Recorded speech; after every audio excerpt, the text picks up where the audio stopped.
Vous savez, j'ai souvent réfléchi au chemin du succès, et un élément clé se démarque toujours, la force de volonté pure pour accomplir les choses.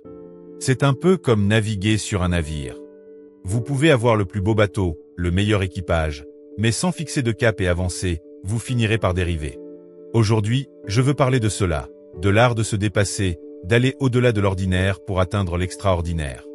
Imaginez, si vous le voulez bien, une personne, comme chacun d'entre nous, se tenant à un carrefour de décision. Chaque jour, nous faisons face à ces moments décisifs où nos choix nous définissent. Et dans ces instants, il ne s'agit pas seulement de prendre une décision, mais de prendre la bonne décision. Je ne parle pas ici de choisir ce que l'on va prendre pour le petit déjeuner, mais bien de ces choix qui nous font peur, qui nous poussent, qui nous obligent à sortir de notre zone de confort. Vous voyez, il existe en chacun de nous une force puissante, souvent inexploitée, la capacité de nous contraindre à faire ce qui doit être fait, même lorsque tout temps nous pousse à procrastiner ou à l'éviter. Pensez à la dernière fois où vous ne vouliez vraiment rien faire, peut-être une conversation difficile ou un projet qui paraissait insurmontable. Nous y sommes tous passés, n'est-ce pas? Ce moment où la solution la plus facile est de se dire « je le ferai demain ». Mais voilà le problème. Demain devient le jour suivant, et encore le suivant, et avant que vous ne vous en rendiez compte, ce qui était une taupinière se transforme en montagne. Dans ces moments, la différence entre le succès et la stagnation, c'est l'action. L'action est la clé fondamentale de tout succès. Il ne suffit pas de posséder du savoir ou du talent. Il faut mettre ce savoir à profit, exploiter ce talent. Vous pourriez avoir l'intellect d'Einstein, mais sans agir, c'est comme posséder une bibliothèque de livres que vous ne lisez jamais. Alors, comment puiser dans cette force? Comment se pousser à agir, surtout quand c'est difficile? C'est exactement le voyage que nous entreprenons ensemble aujourd'hui. Il s'agit de comprendre le « pourquoi » derrière le « quoi ».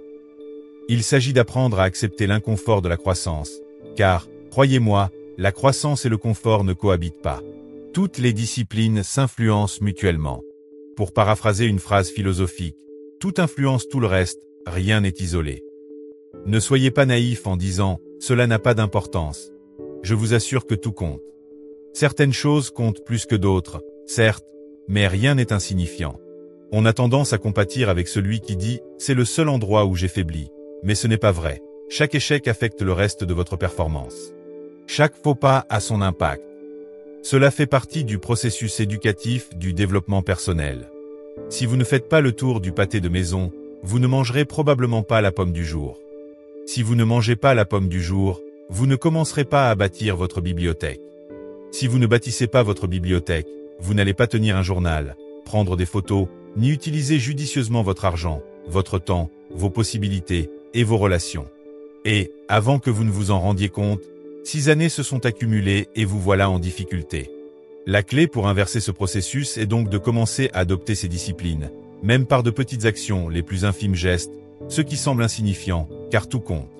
Prenez ces actions, car dès que vous commencerez à obtenir des résultats et que la valeur se manifestera, vous trouverez l'inspiration pour passer à l'étape suivante, et encore la suivante.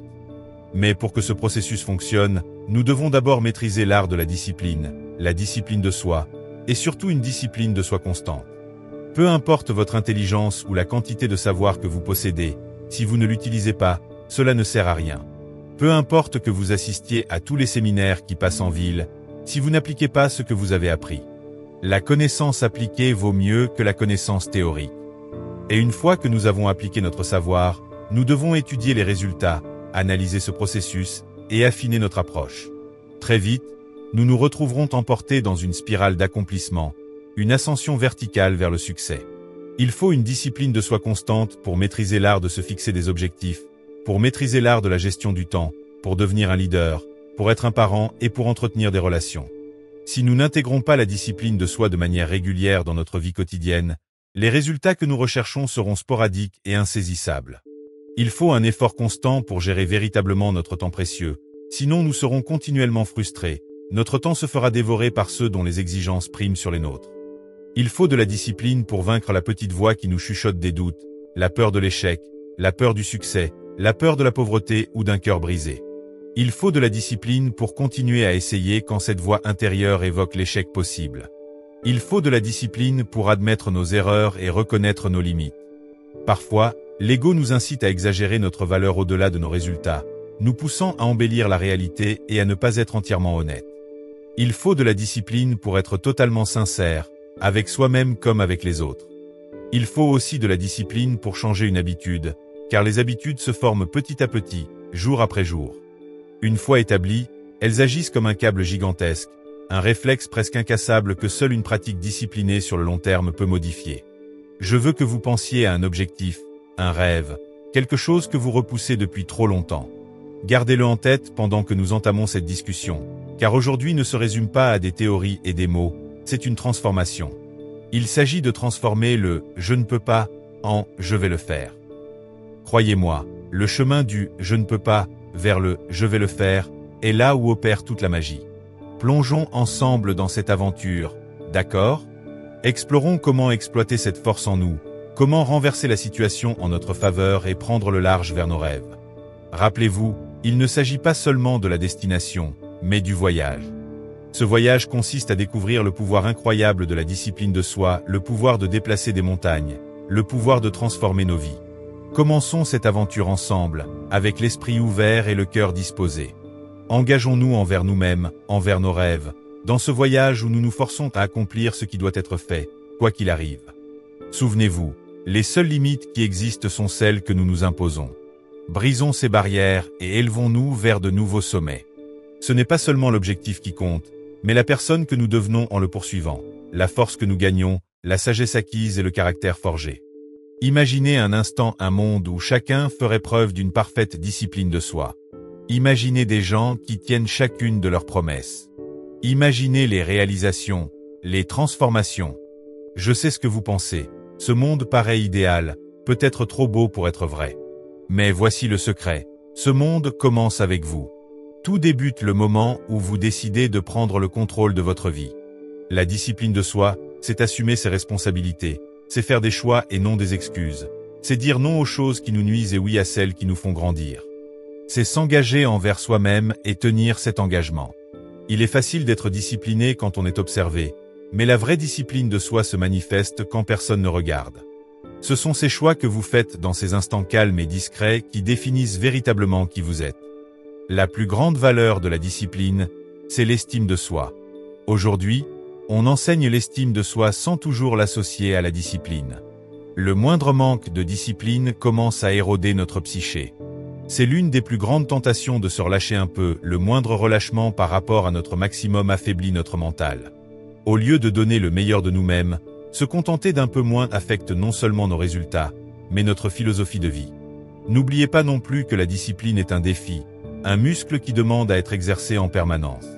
Comme tout muscle, il peut se fatiguer, se sentir tendu, mais c'est le signe qu'il se renforce à chaque fois que vous résistez à la tentation d'abandonner. Chaque fois que vous surmontez cette envie de baisser les bras, vous vous rapprochez un peu plus de votre objectif tout en renforçant votre muscle de la discipline. Vous vous prouvez à vous-même que vous êtes capable d'accomplir des choses difficiles, de surmonter des obstacles et cela, en soi, est une victoire. Repensez à la dernière fois où vous vous êtes vraiment poussé au-delà de votre zone de confort. Peut-être travaillez-vous sur un projet tard dans la nuit, ou peut-être avez-vous refusé une tentation qui aurait pu faire dérailler vos progrès. Comment vous êtes-vous senti ensuite? Épuisé, peut-être, mais aussi exalté? Ce sentiment, c'est le pouvoir de la discipline de soi.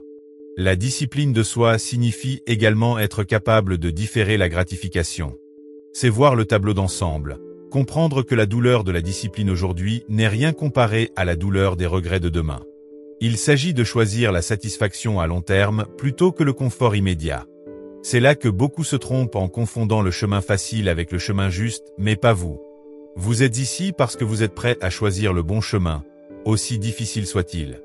Rappelez-vous que la discipline de soi ne signifie pas vivre dans la restriction, mais vivre en équilibre.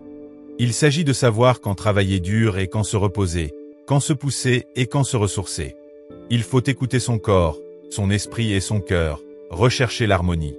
En maîtrisant la discipline de soi, vous ne maîtrisez pas seulement une compétence, vous maîtrisez la vie elle-même. Et pour être clair, maîtriser la discipline de soi ne veut pas dire que vous ne ferez jamais d'erreur ou que vous n'échouerez jamais, nous sommes tous humains. Il s'agit de la manière dont vous réagissez face à ces échecs. Les laissez-vous vous abattre ou les utilisez-vous comme tremplin vers un succès plus grand? Chaque revers, chaque obstacle est une occasion de pratiquer la discipline de soi, de vous relever, de vous secouer et d'avancer avec encore plus de détermination. Abordons maintenant un défi auquel beaucoup d'entre nous font face, les doubles obstacles de la procrastination et de la paresse. Ce ne sont pas de simples désagréments, ce sont les voleurs de temps, les ennemis du progrès. Ils s'insinuent en nous, murmurant de douces promesses de « plus tard » et de « un jour ». Mais laissez-moi vous dire, plus tard, tu les rêves, et un jour, vole notre potentiel. La procrastination et la paresse sont comme des sables mouvants.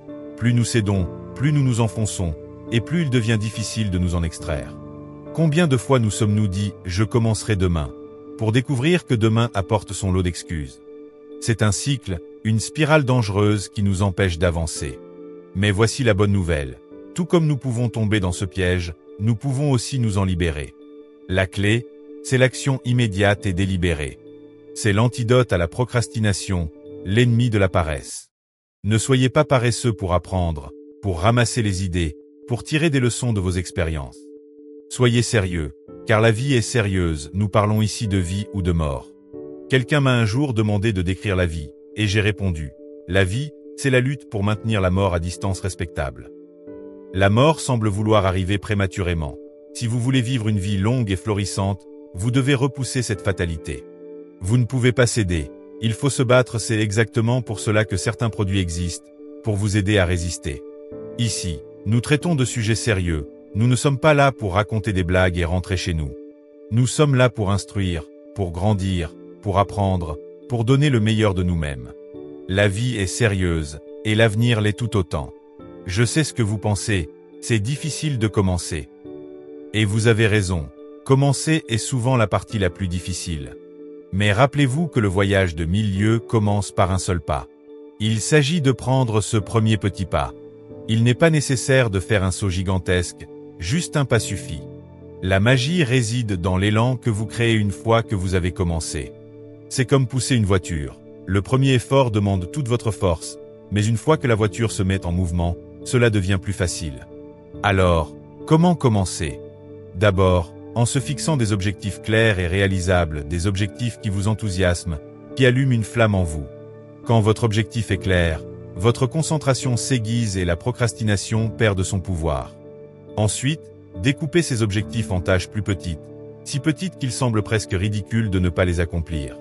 Il s'agit de tromper votre esprit en rendant la tâche si facile qu'il n'y ait aucune place pour la procrastination. Et qu'en est-il de la paresse? Celle-ci prospère en l'absence d'un « pourquoi » puissant. Vous avez besoin d'un pourquoi si fort, si irrésistible, qu'il vous sorte de l'inaction. Votre « pourquoi » doit être comme un phare dans le brouillard de la paresse, vous rappelant la vision d'ensemble, la raison pour laquelle vous faites ce que vous faites. Rappelez-vous, il ne s'agit pas seulement des objectifs extérieurs, il s'agit aussi de se respecter soi-même. Chaque fois que vous surmontez la procrastination, chaque fois que vous choisissez l'action plutôt que l'inaction, vous renforcez votre estime de vous. Vous vous dites « je mérite cet effort, mes rêves valent cet effort ». Et croyez-moi, il n'y a rien de tel que de se regarder dans le miroir en sachant que l'on a tenu sa promesse envers soi-même. C'est ce genre d'estime de soi qui construit des empires, qui change des vies. Notre environnement joue un rôle crucial pour surmonter la procrastination et la paresse. Entourez-vous de rappels de vos objectifs, de personnes qui vous inspirent à agir. Créez un environnement qui favorise la productivité, qui rend le démarrage plus facile et l'arrêt plus difficile. Nos alentours influencent souvent nos actions, alors faites-en un terreau fertile pour le succès. N'oubliez pas non plus le pouvoir d'une bonne routine. Une routine solide et bien structurée peut être une forteresse contre les assauts de la procrastination et de la paresse. Quand vous avez une routine, vous n'avez plus besoin de gaspiller votre énergie à décider quoi faire ensuite. Tout est déjà planifié. Cela libère de l'espace mental pour la créativité, pour la productivité. Surmonter ces défis ne relève pas seulement de la force brute, il s'agit aussi de comprendre la cause profonde. Demandez-vous, pourquoi est-ce que je procrastine? Qu'est-ce que j'évite? Souvent, la procrastination est le symptôme de la peur, peur de l'échec, peur du succès, peur de sortir de notre zone de confort. Affrontez ces peurs, et vous verrez que la procrastination perdra son emprise sur vous. Et dans ces moments où vous succombez à la procrastination ou à la paresse, ne soyez pas trop dur avec vous-même. Nous sommes tous humains. L'essentiel est de ne pas rester coincé dans cet état, de reconnaître, d'apprendre et de revenir à l'action avec un regain d'énergie. Célébrez vos victoires, même les plus petites. Chaque tâche accomplie, chaque moment où vous avez vaincu la paresse, est une victoire. Chérissez-les, car elles sont les marches menant à des succès plus grands.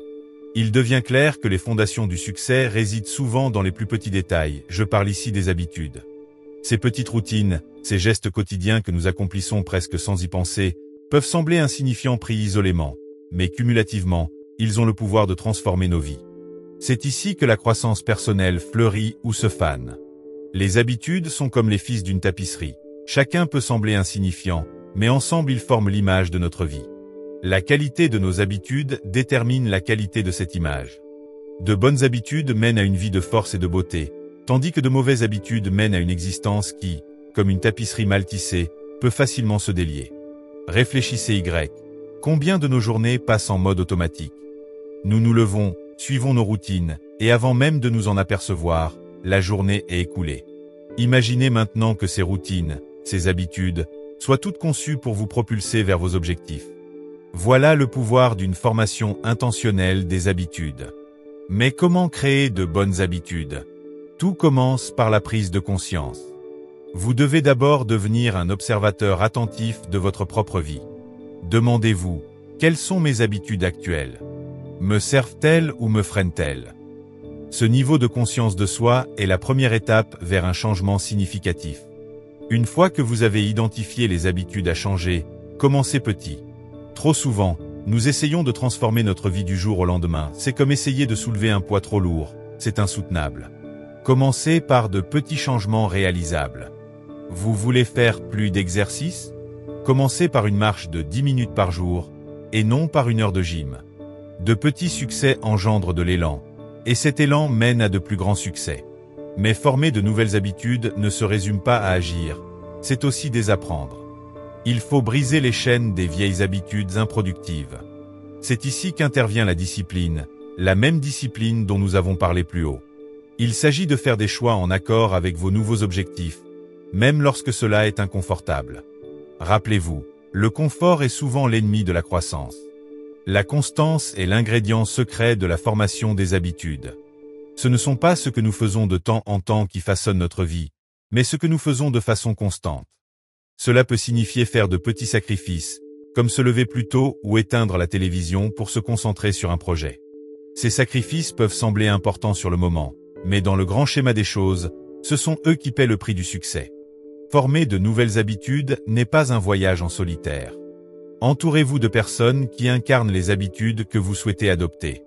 Nous sommes, après tout, des êtres sociaux, fortement influencés par ceux qui nous entourent.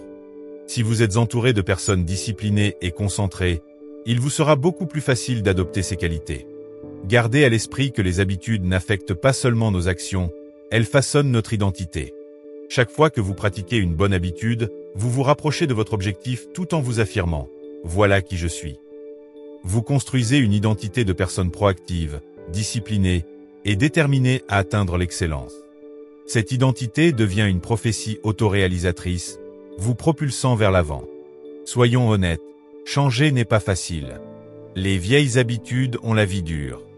Il y aura des jours où vous faiblirez, où vos anciennes habitudes tenteront de vous reprendre. Dans ces moments, rappelez-vous pourquoi vous avez commencé. Revenez à vos objectifs, vos rêves, votre vision de la vie. Chaque habitude, même minime, est un pas vers cette vision. Et si vous glissez, ne vous flagellez pas. La croissance n'est pas un chemin linéaire. C'est une série de hauts et de bas, de succès et d'échecs. Ce qui importe, ce n'est pas de tomber, mais d'avoir le courage de se relever à chaque fois, renforçant ainsi votre détermination, votre discipline et votre engagement envers vos nouvelles habitudes. Parlons maintenant du pouvoir d'une routine. Une routine bien établie peut servir de cadre à vos habitudes, donnant à votre journée une structure et un rythme qui facilitent l'intégration de nouvelles habitudes tout en laissant derrière vous les anciennes. Pensez Y comme à un échafaudage pour votre vie, qui vous soutient et vous guide vers vos objectifs. Soyez patient avec vous-même. Les habitudes ne se forment pas du jour au lendemain. Elles demandent du temps, de la répétition et de la persévérance, mais les récompenses en valent largement la peine. Imaginez vous réveiller un jour et constater que les habitudes avec lesquelles vous aviez tant de mal à vivre font désormais partie intégrante de vous. C'est là le signe d'une véritable croissance personnelle. Combien d'opportunités avons-nous laissé filer à cause de la procrastination, ce voleur silencieux qui sape nos aspirations? Aujourd'hui, je vous mets au défi de briser ces chaînes, d'embrasser le pouvoir d'une action décisive, car c'est par l'action que nous sculptons notre destin. La négativité, telle une force corrosive, peut ronger les fondations de nos rêves, que ce soit par des pensées négatives qui détruisent notre confiance en nous ou par des influences toxiques qui nous vident de notre vitalité. Il est temps de dire adieu à cette emprise néfaste, d'entourer votre vie de positivité, de personnes qui vous élèvent et vous inspirent, et de cultiver un état d'esprit optimiste. Dans le sol fertile de la positivité, les graines de la grandeur peuvent s'épanouir. Confrontons-nous également à cet ennemi ancestral qu'est la peur. La peur paralyse, nous enferme dans le confort familier de notre zone de sécurité. Mais mes amis, la croissance et le confort ne font pas bon ménage. Affrontez vos peurs de front, car au-delà de la peur se trouve ce territoire inexploré, rempli d'un potentiel insoupçonné et d'opportunités infinies. Au fur et à mesure que nous avançons dans ce voyage de découverte de soi, remettons en question l'idée erronée que le succès se résume à l'accumulation de richesses ou de biens matériels. La véritable mesure du succès ne réside pas dans les acquisitions matérielles, mais dans les qualités intangibles qui définissent notre caractère. Visez la croissance personnelle, le raffinement de votre caractère et l'impact positif que vous pouvez avoir sur le monde. Imaginons ensemble une vie où le doute de soi est remplacé par une confiance inébranlable, où la procrastination laisse place à la poursuite inlassable de nos rêves, où la négativité est éclipsée par la lumière de la positivité, et où la peur se transforme en carburant pour atteindre nos aspirations. Imaginez un monde où le succès est redéfini, non pas comme une accumulation de biens, mais comme un voyage de découverte de soi et d'évolution personnelle. Imaginez une réalité où la véritable valeur d'une personne ne se mesure pas à ce qu'elle possède, mais à l'impact qu'elle a sur la vie des autres. Dans la grande tapisserie de notre transformation, chaque petit changement compte. Visualisez ce voyage comme une série de coups de pinceau sur la toile de notre vie, chaque coup contribuant à la création d'un chef-d'œuvre de découverte de soi. Chaque pas vers nos objectifs est une graine de potentiel que nous plantons, nourrie par la détermination, et qui finit par éclore en une floraison vibrante d'amélioration personnelle. Ne considérez pas la fixation d'un objectif comme une destination finale, mais plutôt comme une évolution continue, une danse dynamique avec les rythmes de la croissance personnelle. Chaque obstacle surmonté est une médaille, un témoignage de la résilience et de la détermination qui sommeillent en nous. Ce n'est pas l'absence d'obstacles qui nous définit, mais notre capacité à les surmonter. Mes amis, le voyage va bien au-delà du sommet symbolique. Il transcende la simple notion d'atteindre un but pour incarner l'essence même du devenir. Il s'agit de se transformer en une personne capable de conquérir des montagnes, qu'elles soient métaphoriques ou bien réelles. Pensez aux montagnes, ces structures imposantes qui commandent le respect et l'émerveillement. Elles représentent les défis et les aspirations que nous rencontrons. Les gravir, ce n'est pas seulement atteindre le sommet, c'est la transformation profonde qui s'opère durant l'ascension, les compétences acquises, la sagesse gagnée et la résilience développée. Ce voyage vous façonne, vous transforme en quelqu'un qui non seulement se tient au sommet, mais qui comprend la profondeur des vallées parcourues.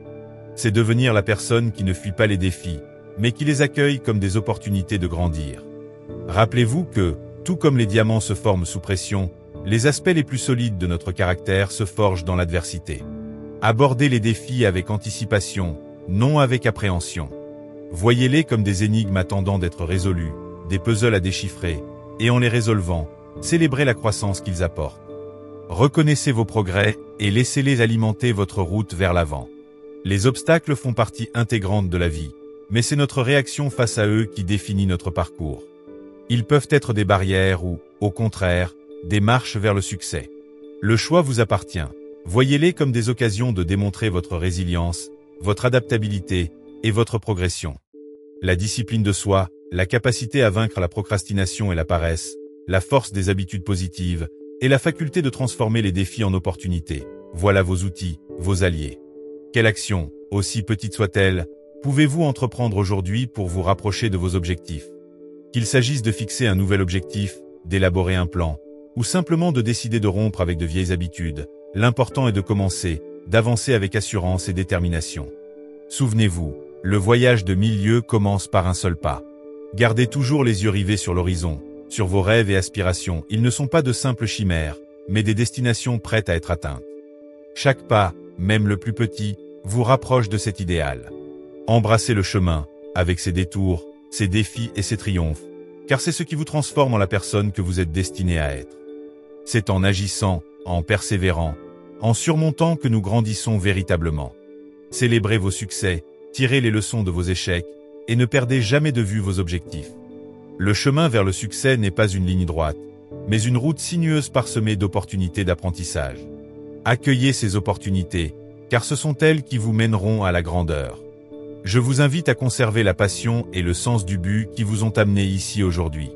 Laissez-les être le feu qui vous propulse en avant, la lumière qui éclaire votre chemin.